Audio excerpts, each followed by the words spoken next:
Bonjour et bienvenue dans un nouveau tutoriel. Aujourd'hui on va parler du kit des points avancés. D'abord, le kit se compose d'un livret explicatif dans lequel vous retrouverez toutes les informations pour réaliser ce projet si la vidéo ne vous suffit pas.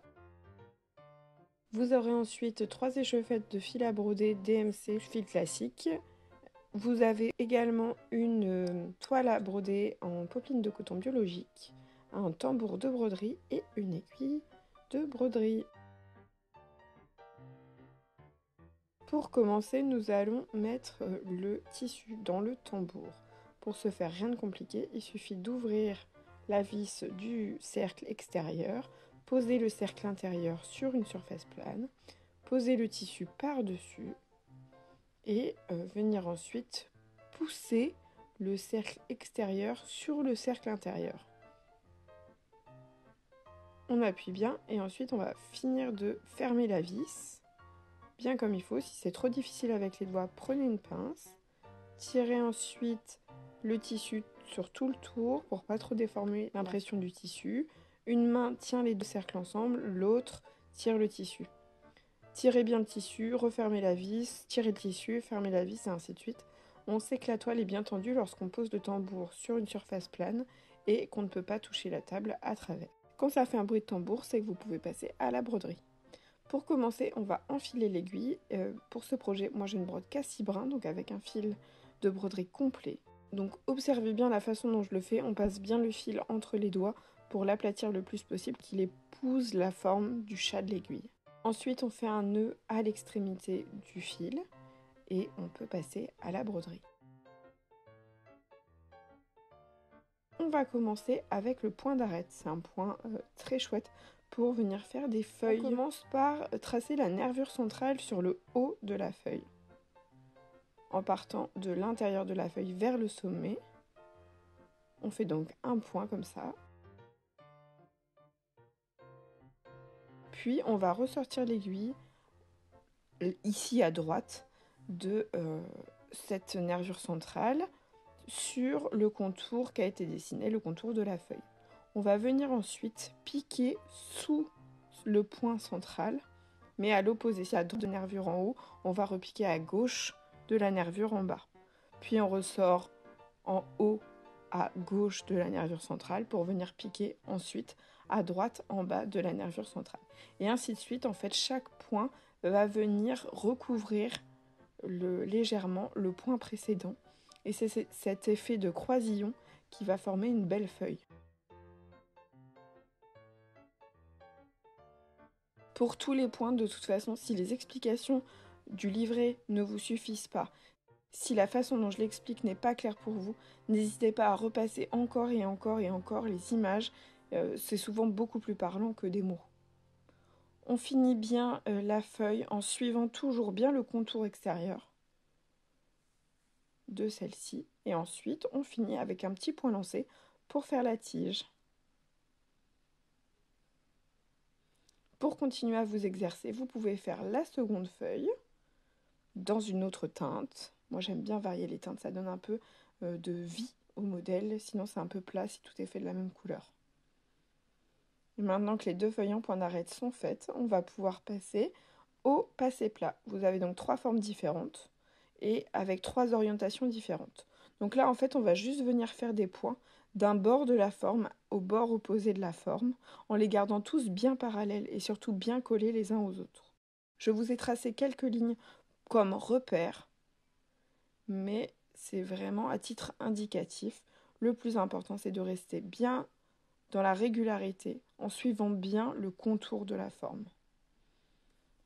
Vous voyez, la lune est faite, donc c'est important pour avoir une belle lune de faire bien les extrémités bien pointues. On prend son temps.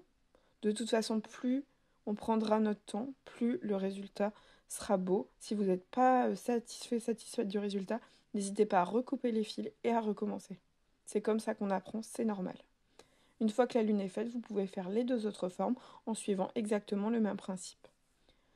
On va passer au point de tissage. Le point de tissage, rien de compliqué.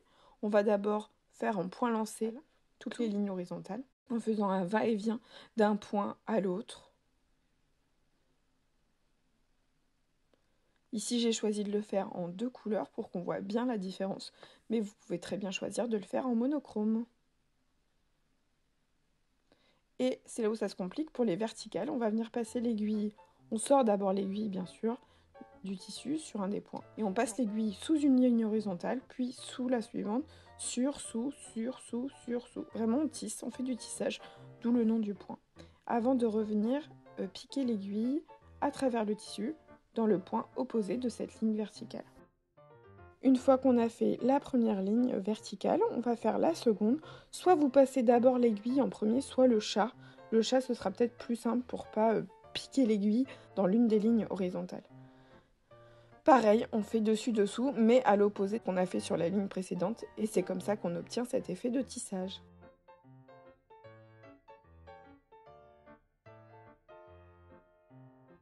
Nous allons maintenant passer au point de bouclette. Si vous avez fait le kit des points de base, vous connaissez déjà ce point.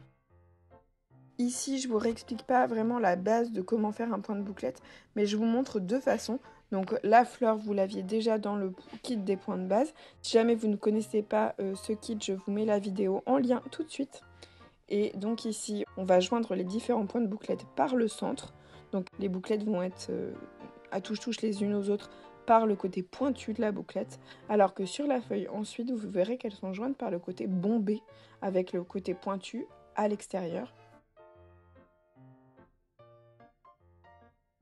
La façon de faire un point de bouclette, c'est toujours la même. On a besoin de 2 trous, on passe 2 fois dans chaque trou en passant par la bouclette. Voilà, c'est exactement comme ça. Pour ce qui est de la feuille, vous allez voir, c'est donc un petit peu différent.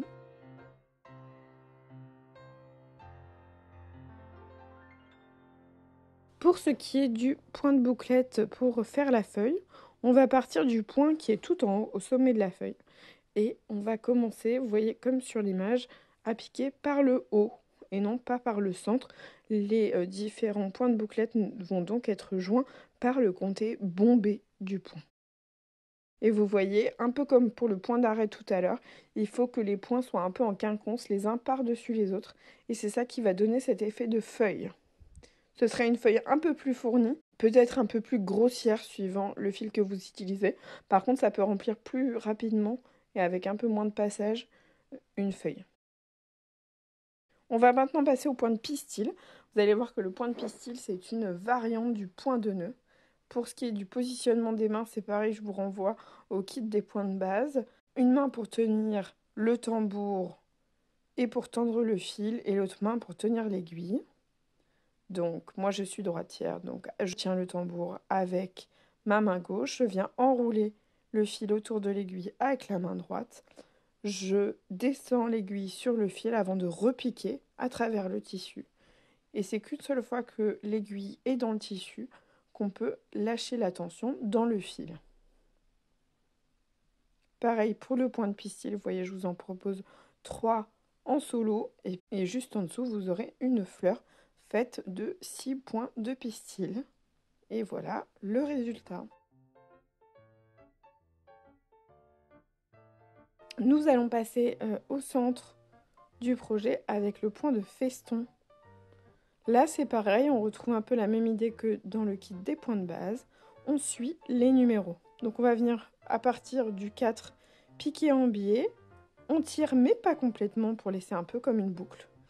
Et on va passer l'aiguille dans la boucle et ça va former une ligne qui est faite de sortes de L, des grands L majuscules, qui sont à touche-touche les uns des autres.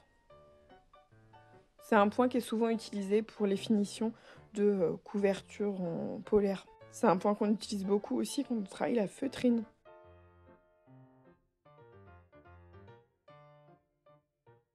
Moi j'aime bien l'utiliser pour faire des cols de vêtements. Et on termine le point comme ceci.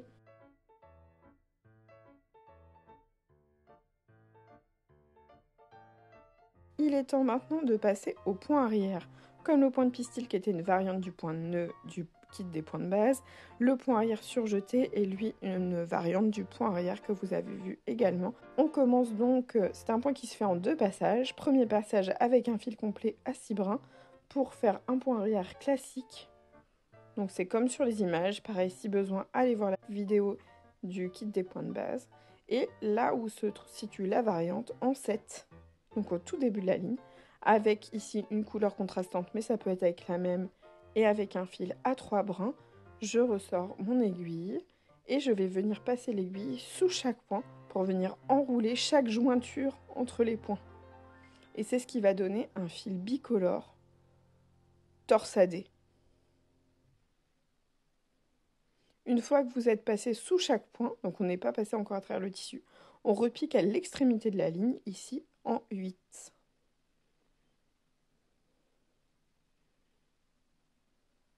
Ça fait une jolie ligne bien continue quand on utilise le point arrière surjeté. C'est un point que j'aime beaucoup. Maintenant, le point de chausson. Pareil, on suit les numéros. Ça va former une ligne faite de X. On sort en 1, puis on pique en 2 et tout de suite en 3. Vous voyez comme je passe l'aiguille. On n'est pas obligé de faire ça, mais en fait, ça va beaucoup plus vite de faire comme ça. Si vous n'êtes pas à l'aise de le faire la façon dont je le fais, passez bien individuellement à travers chaque point. Ce point-là est vraiment très simple. Il n'y a aucun piège à l'exécution de ce point.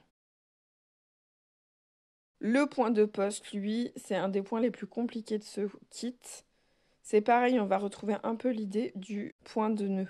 Donc en haut, je vous ai mis ces 4 petits points pour faire 2 points de poste individuels pour vous faire un peu la main avant de passer au point suivant.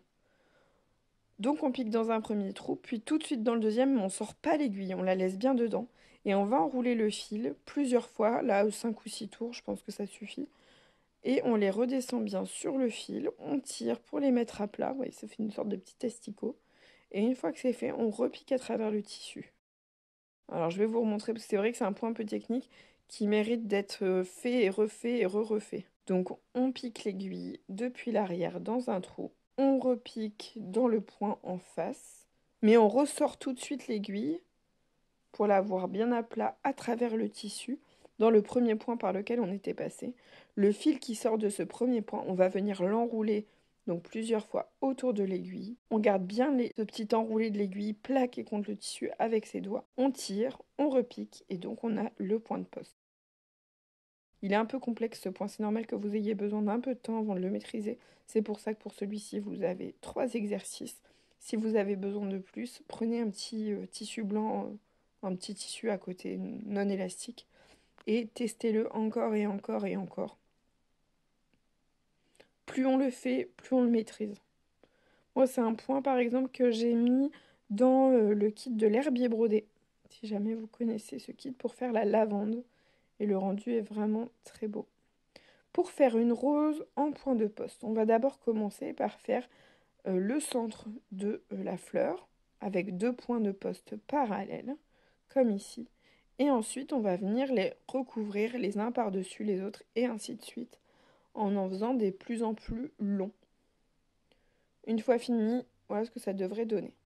On va passer au point d'étoile avec le point de poste, c'est les 2 points les plus compliqués de ce kit.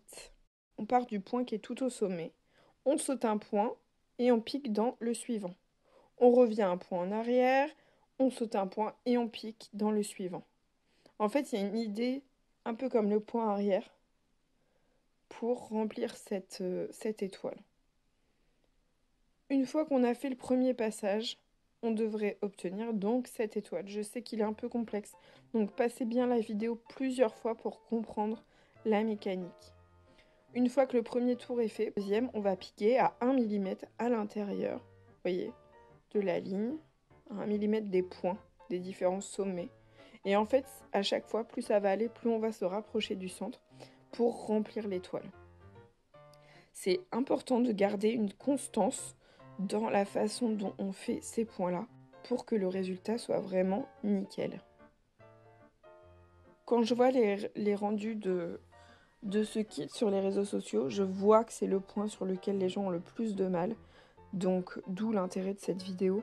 Prenez le temps de comprendre. Vous voyez, il faut qu'à la fin, chaque branche de l'étoile ressemble un peu à cette idée du point d'arrêt de tout à l'heure.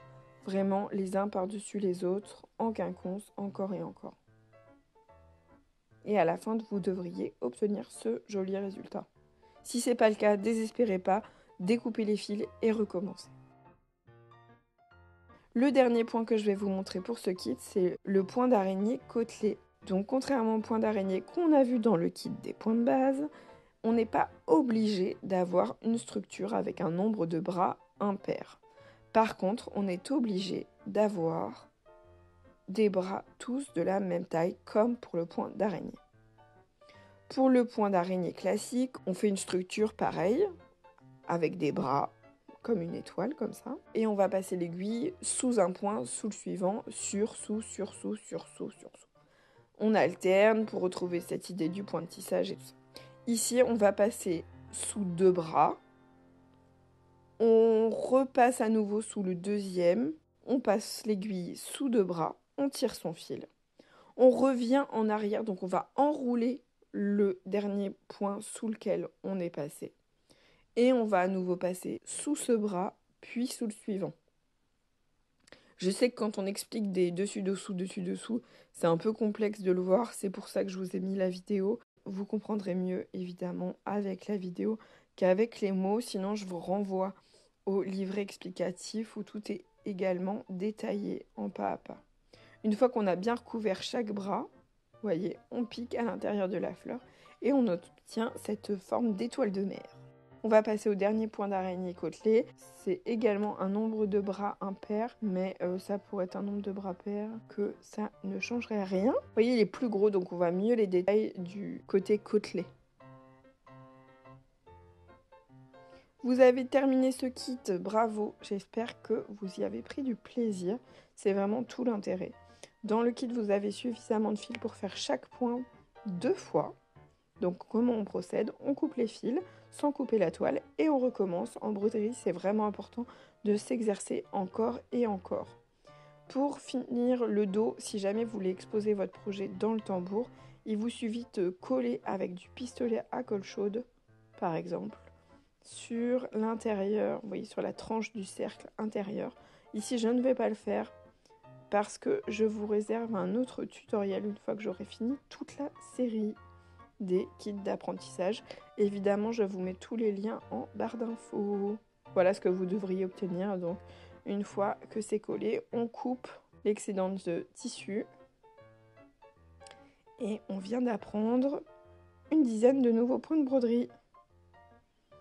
J'espère que ça vous a plu. Je vous retrouve dimanche prochain à 10 h pour une nouvelle vidéo. Et surtout, n'oubliez pas de poser des questions en commentaire si vous en avez, de liker la vidéo, de l'enregistrer, de la partager et surtout de vous abonner. Je vous laisse à la vidéo. Je vous dis à bientôt.